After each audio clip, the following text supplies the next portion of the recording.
So the bottom line after all this kind of confusion this morning about eligibility is that every Australian who wants to vote will be able to vote somehow. That's exactly correct, Joe. So there will be a regulation change this morning. Government will change those regulations at a point this morning to enable those who tested positive with COVID from Friday 6 p.m, last Friday 6 p.m, to use the telephone voting service. We are excited about polling day tomorrow. Still a large number of people will turn out to vote on polling day as well. So the whole thing seems to be progressing pretty well. Yeah, so I want to go through this in very practical terms for people who might be listening now with COVID and they hadn't registered for a ballot, so it's clear to them exactly what they do. So what do these people do now if they had not registered for a postal ballot in time? Indeed. I'd urge them to jump on our website, and I might just also urge them to wait a little bit. This is sort of breaking news. Government still to sign the regulation, and that's still to filter its way through. But at a point later this morning, jump on the website or phone 132326, where you'll get the information that you need to be able to vote. Online, it's a two-step process. You get a registration number, and then you phone and vote. Joe, just if I might, as a community service, you can imagine what this is like. We're effectively reading out the ballot paper on the telephone to people. So can I urge people to be prepared when they phone in, have looked at the ballot papers online on our website. You'll see when you register that the ballot papers are there for people to look at. Be prepared rather than going in clueless and asking our staff to read out entire ballot papers. It's going to be it's an emergency measure. It will be lumpy, and it will really help if people do some preparation. So is there a chance that people might ring up and request for whoever answers the phone to go through every Senate candidate below the line? That's correct. And that's why it's extraordinary, yeah? And that's why we've been saying to people that this is an emergency measure, and we've put it in place. I mean, we advocated for this. In a number of overseas countries, they weren't able to put any measure in place for COVID-impacted electors. For example, in Canada and in the UK, the measure they adopted was to allow proxy voting, which is you could get somebody else to go into the polling place and vote for you. That's never going to fly in Australia. So this is an emergency measure, and if you are using it, I can promise you it will be lumpy, because particularly if people need the entire ballot paper read out to them, there'll be queues, but it will provide everyone with the opportunity to vote. Yeah, because in some cases, in some states, that there's the numbers of candidates below the line in the Senate, there'd be kind of upwards of like 100 or something. Yeah, that's right, Joe. And again, please, if you're going to use the process, do your research. And Joe, just while I've got everyone's attention, a number of people registered yesterday to use the service and haven't yet voted. What I'd say to those individuals is if you could vote today, that would be really good rather than waiting for everybody to vote tomorrow. We'll smooth it out. So if you registered yesterday, please don't sit on that registration. Jump on, complete your vote so that we keep it moving. This is an emergency service for the community. We've all got a role to play here, and I'd urge people to do that. Are you expecting that there are going to be tens of thousands of people in this position or not that many?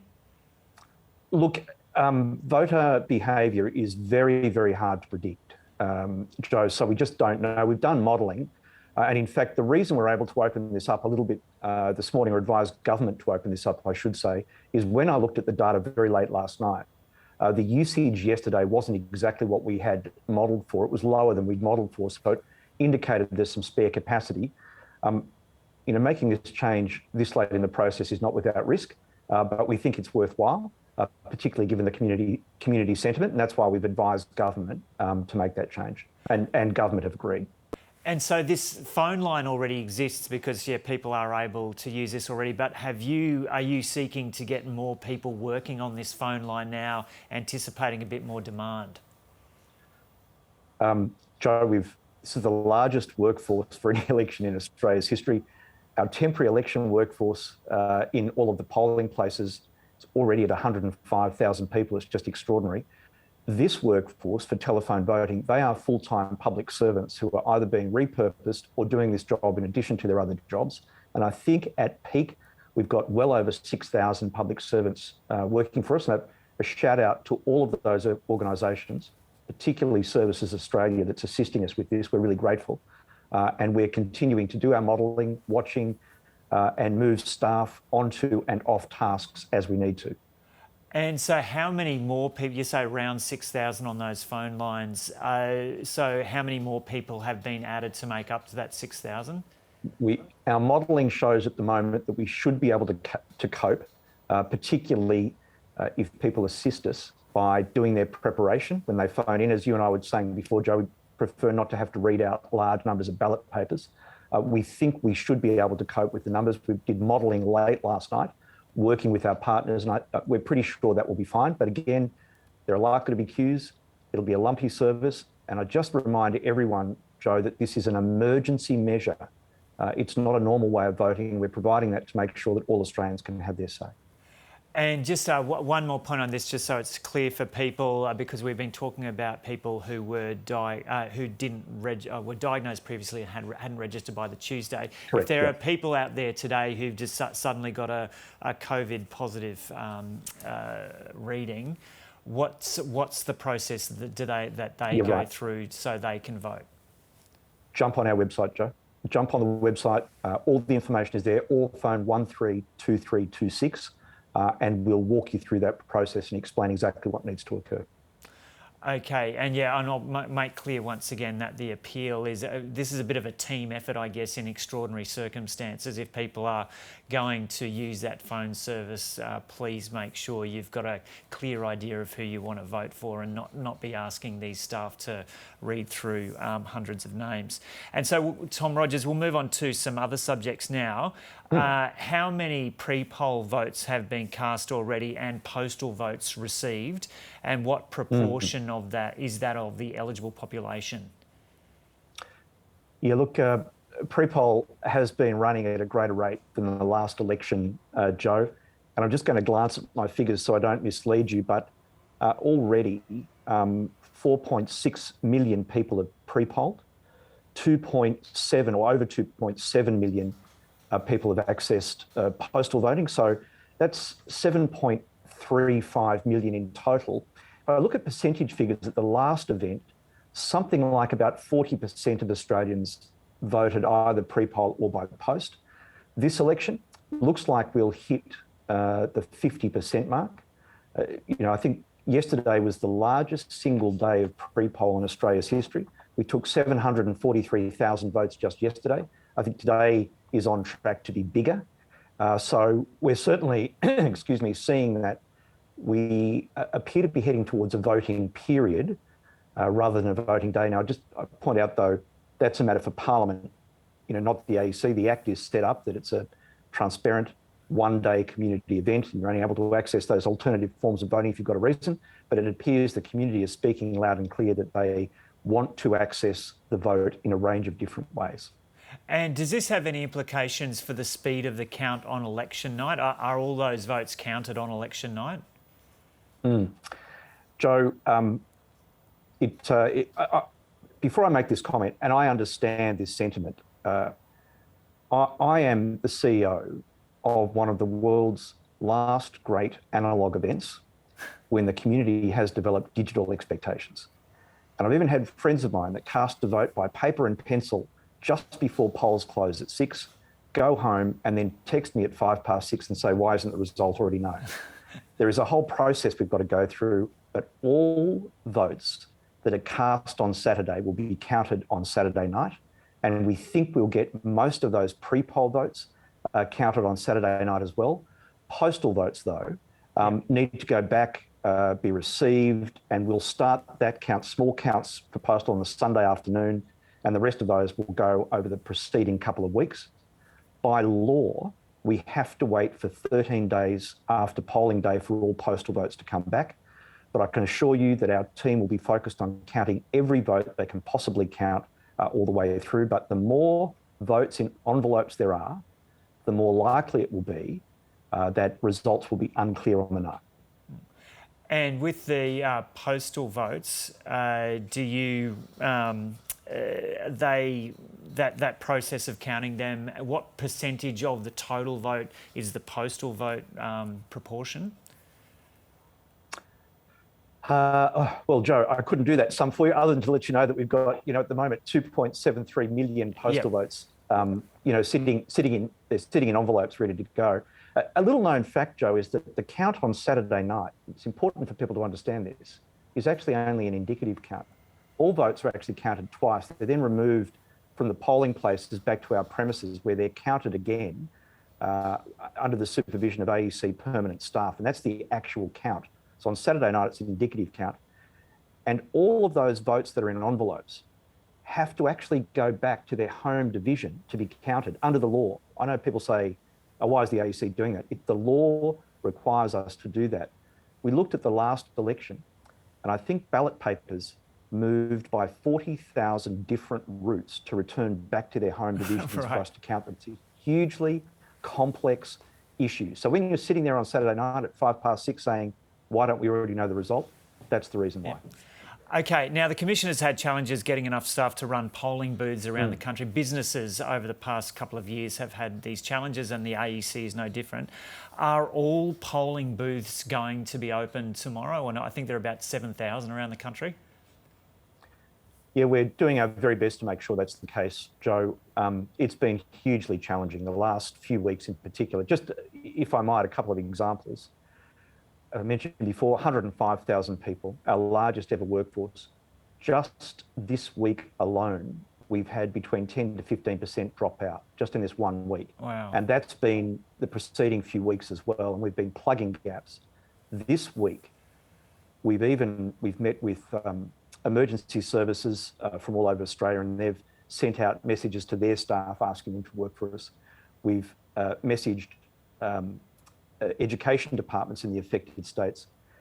The Chief of the Defence Force and the Secretary of Defence authorised the sending of a message to Defence reservists to come and work for us, just to be clear, not as uniformed personnel, but just part of our workforce. We've gone to community groups all over Australia asking people to step in. We're really pleased with the response, but it's changing on a minute-by-minute basis because as fast as we plug a gap, people are also falling out. I've noticed this week, I think the Queensland Health Minister spoke and mentioned the strain on the system in Queensland because of COVID-related dropouts and flu-related dropouts. In WA, the ambulance service has had to call in, as I understand it, firefighters to assist with staffing because of dropouts. It's happening all over Australia. There is a COVID and flu ripple that's going through the community. We're not immune. I'm hoping we can solve it all. But if not, there might be a very small number of polling places that suffer tomorrow, and we're doing our best to make sure that's not the case. And in that situation, what's your advice to people? Well, if you're in one of those communities, if you can access the vote today through pre-poll, that might be worthwhile. And please rest assured we're leaving no stone unturned to try and solve this enormous problem. I'm very proud of the work we're doing. And can I also thank, Joe, all of our partner agencies that have been assisting us. Just by way of example, our own permanent staff, we're also deploying them. I think 2 days ago, we sent our chief financial officer to a small town 5.5 hours east of Perth to help man a polling booth. It really is all hands to the pump. Yep. And please, if you're in one of those community groups, rest assured we're doing as much as we can. Yeah, so a huge team effort. Compared to previous election campaigns, have there been many controversies this time around over the last 6 weeks or not? Look, Joe, the answer is yes. We're seeing a level of commentary on social media that we've never seen previously. And in many ways, that's excellent because it shows people are engaged in the political process. Some of those have been quite bizarre conspiracy theories. And I don't want to inflame the situation, but some of them, frankly, Joe, are tinfoil hat-wearing conspiracy theories about Dominion voting machines, and the AEC is rubbing out ballots, and there's been a huge push about signage from all the political parties, arguing about whether messages have been authorised and a whole range of other issues. So it has been a kind of vitriolic process that we haven't seen previously. I think the great thing is most Australians are doing the right thing. Most political parties are doing the right thing. Everyone wants to do the right thing. Sometimes it's by mistake. But it is a campaign like no other. And so have any people been fined or penalised, or have they generally abided by your requests when you've brought things up? The vast majority of people absolutely adhered to the Act. And also when we phone them, most things are truly a misunderstanding. And even when they're not a misunderstanding, Joe, I'll probably struggle to articulate this clearly, but some people just believe that they've got the right genuinely to campaign the way they want to campaign. It's not sort of being naughty, it's just that they don't understand the strictures of the Electoral Act. But by and large, people are doing what we ask them to do. Occasionally, we've had to resort to the threat of legal action. I won't go into the details of those just at the moment. We'll have more to say about that after the election, but by and large, people have been pretty good. And Tom Rogers, just before I go to my final question, just back to the issue of how people with COVID needed to register by the Tuesday and the things that's been rectified now.